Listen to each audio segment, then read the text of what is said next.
Did you know that Singapore has a cat museum? Join me as I go to the cat museum in Northbridge Road. They are open during weekends with only 2 sessions each day, so make sure to book an online reservation beforehand. For $20, you'll get to play with over 20 rescued cats. The staff and volunteers will offer you free-flow treats to give to the cats, allowing them to know and trust you more.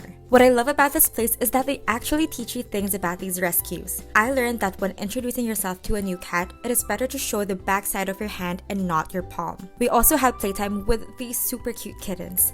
The cat museum is gradually introducing the kittens to human interaction and socializing, as well as familiarizing themselves with cat toys. How cute is that? Most cats are named after celebrities and well-known figures. For example, Queen Elizabeth was given her name because she likes to give headbutts to those who bow to her. Ed Sheeran over here is laying that ginger fur. All in all, it was an insightful and fun session. Bring your energetic and curious self when visiting to make the most out of your 60 minutes.